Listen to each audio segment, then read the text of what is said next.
Guys, welcome back to my channel. আগের ভিডিওর লাস্টে আমরা দেখছিলাম যেখানে গ্র্যান্ডমা ফ্রডের ব্যাপারে জানতে পেরে গিয়েছিল, আর যার কারণে আঙ্কেল অনেক বেশি ভয় পেয়ে গিয়েছিল। অ্যান্ড সে এক লেডিকে কল করে বলে, আমার অ্যাকাউন্টস থেকে সমস্ত টাকা ক্লিয়ার করে দাও আর সব ডকুমেন্টসও জ্বালিয়ে দাও, কারণ এমপ্লয়ের ওয়াইফ ডকুমেন্টস নিয়ে অফিসে চলে আসছে, আমাদের সমস্ত রেস্টুরেন্ট শাট ডাউন করে দাও। তখনই এক বেবি ফোন নিয়ে বলে, হ্যালো ড্যাডি। আর যার দ্বারা আমরা জানতে পারি এই লেডি আঙ্কেলের সেকেন্ড ওয়াইফ, যাকে তিনি আমেরিকাতে লুকিয়ে রেখেছেন। অ্যান্ড এখান থেকে সমস্ত টাকা ফ্রড করে তিনি আমেরিকাতে পাঠান দ্য সেকেন্ড ওয়াইফের কাছে। আর তখনই সেখানে অজু আসে ফাইন্যান্সিয়াল রিপোর্ট নেওয়ার জন্য। অ্যান্ড এখানে আঙ্কেল বলে আগে কফি খেয়ে নেওয়া যাক। অ্যান্ড সে ইচ্ছে করে ডকুমেন্টসের উপর কফি ফেলে দেয় অ্যান্ড বলে, তুমি যাও, আমি তোমাকে দিয়ে দেবো। অন্যদিকে আমরা মারিকে দেখি, সে হসপিটালে অজুর খেয়াল রাখছিল, কারণ তার মম আর সিস্টার চলে গিয়েছে ভ্যাকেশনে। আর যেহেতু তার বাপ এক রেফেস ছিল, তাই জেজো আইল্যান্ডে লুকিয়ে আছে, তার মানে পুরো ফ্যামিলি 2 নম্বরই। এক্স বলে, তুমি আমার হেল্প কেন করছো, ভালোবাসো তাই না? ম্যারি বলে, এটা তোমার ভুল ধারণা। এক্স বলে, তুমি আমাকে খাবার এনে দেবে।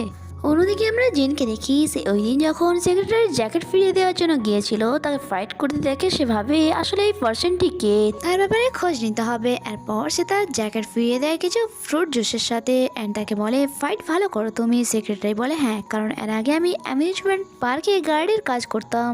সেক্রেটারি তাকে থ্যাঙ্কস বলে, বাট তার ফেসে কোনো এক্সপ্রেশনই ছিল না, যেমন তার জীবন থেকে এক্সাইটেড গায়েবই হয়ে গিয়েছে, যা জিনের অদ্ভুত লাগে। অন্যদিকে অজু মারির জন্য অপেক্ষা করছিল, কারণ তাদের কাল কথা হয়েছিল যে আজ তারা একসাথে লাঞ্চ করবে। বাট মারি তাকে কল করে সরি বলে যে আজ আমি বিজি আছি, তাই লাঞ্চে যেতে পারলাম না। অ্যাকচুয়ালি আমি এক ফ্রেন্ডকে নিয়ে হসপিটালে এসেছি।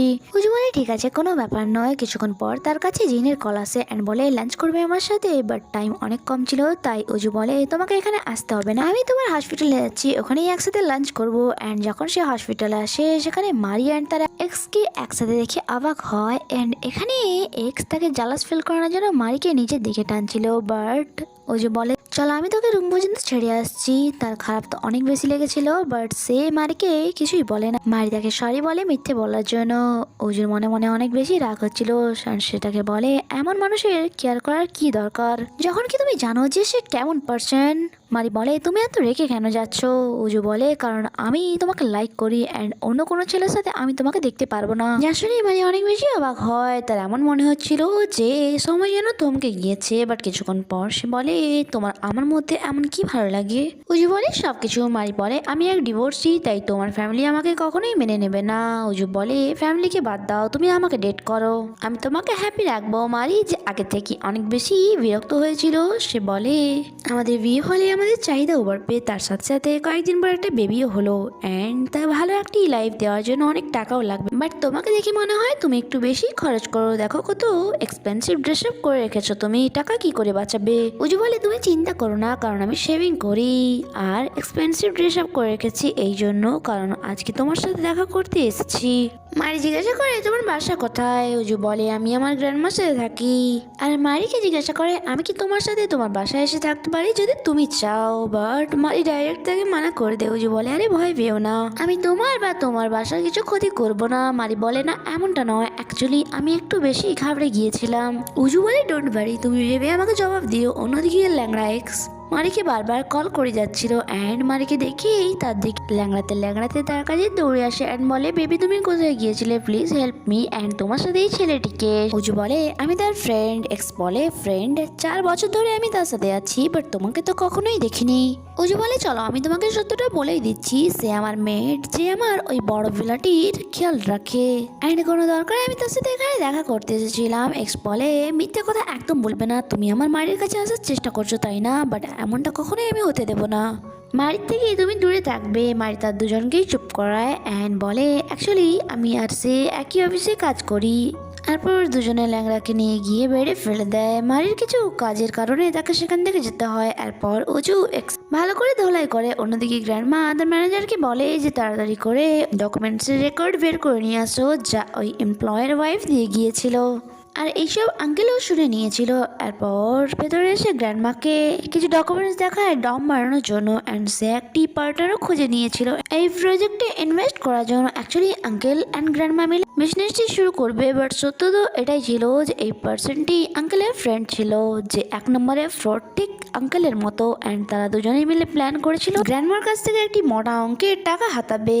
অন্যদিকে উজু ল্যাংড়াকে খাবার দিচ্ছিল, অ্যান্ড সে খাওয়ার পরে আবার বকা শুরু করে দেয় যে মারি আমার ওয়াইফ, 5 বছর ধরে আমরা রিলেশনশিপে ছিলাম। উজু বলে হ্যাঁ, অ্যান্ড এটাও জানি যে তুমি তার সাথে চিট করেছো। এক্স বলে আরে না, আমার দ্বারা তো ওটা ভুল হয়ে গিয়েছিল, বাট এখন আমি আবারও মারিকে ফিরে পেতে চাই।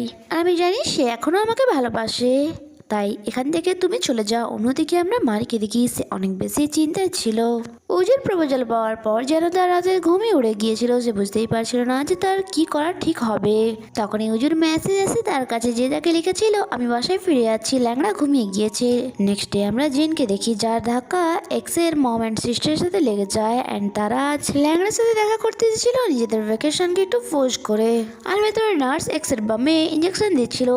সে ইঞ্জেকশন দেওয়ার পর উজুকে বলে তার বডি থেকে খুব বাজে স্মেল আসছে, আর যদি এভাবেই তার বডি থেকে স্মেল বেরোতে থাকে তাহলে নিজের সাথে সাথে সে বাকিদেরকেও বিরক্ত করবে, তাই তার কিছু একটা করতে হবে। উজু তার কাছে এসে বলে কতদিন তুমি গোসল করনি? সে বলে অনেক দিনই। এরপর সে তাকে পরিষ্কার করে, যখন কি এক্স চাচা ছিল যে আমাকে ছেড়ে দাও, আমি অনেক বেশি সফট, আমার আঘাত লেগে যাবে। তখনই মম আর সিস্টার চলে আসে, তাকে জিজ্ঞাসা করে এসব কি করে হলো। আর উজু বাইরে চলে যায়। এরপর এখানে সিস্টার বলে আই এম শিওর এই সব কিছু মারি করেছে। মম বলে কি, তুমি ওই ভিখারি মেয়েটির সাথে আবারও দেখা করতে গিয়েছিলে? এভাবে তো জেনির সাথে তুমি চিট করছো। এক্স বলে অ্যাকচুয়ালি জেনির সাথে আমার ব্রেকআপ হয়ে গিয়েছে, অ্যান্ড আমার এখন মারিকেই চাই, কারণ আমি তাকে ভালোবাসি। অ্যান্ড সে কান্না শুরু করে দেয় আর মমকে ব্লেম করে, আপনি মারির মমকে অপমান করেছিলেন, তাই আপনাকে তাকে সরি বলতে হবে।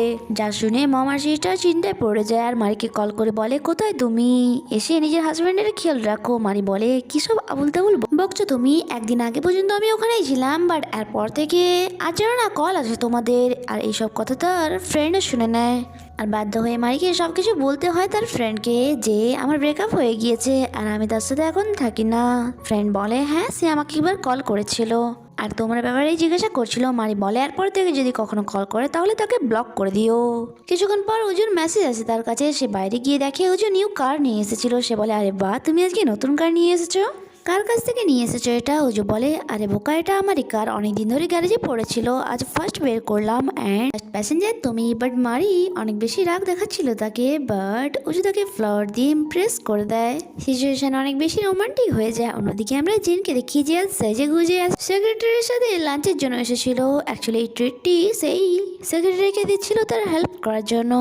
সেক্রেটারি সেখান থেকে উঠে চলেই যাচ্ছিল, বাট জিন তাকে আটকে বলে কয়েকটা মিনিট তো তুমি আমার সাথে বসতেই পারো, যতক্ষণ না আমি খাবার খেয়ে নেই। আর সেক্রেটারিও রাজি হয়ে যায়। জিন বলে তুমি এক ভালো মানুষ, তুমি ওই দিন আমার হেল্প করেছিলে ওই বাজে ছেলেগুলিকে মেরে, তোমার বসও অনেক বেশি খারাপ, তুমি তো তাকেও মারতে পারো ঠিক ওই ছেলেগুলির মতো।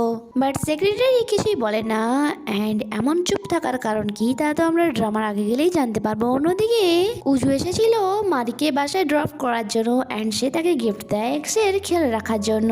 উজু বলে তুমি কি এখান থেকে আমাকে তাড়িয়ে দেবে, বাসার ভেতরে ডাকবে না, আমার অনেক বেশি খিদে পাচ্ছে, চলো না নুডলস খাই।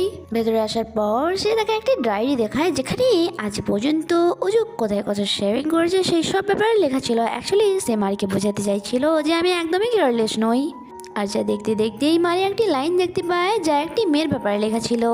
মারি জিজ্ঞাসা করেছে এই মেয়েটিকে বলো, কে তোমার ক্রাশ ছিল বুঝি? অ্যান্ড উজু তার থেকে ডায়েরি ছিনিয়ে নেয়, আর এই টানাপোড়েনের মধ্যেই তারা অনেক বেশি ক্লোজ চলে আসে।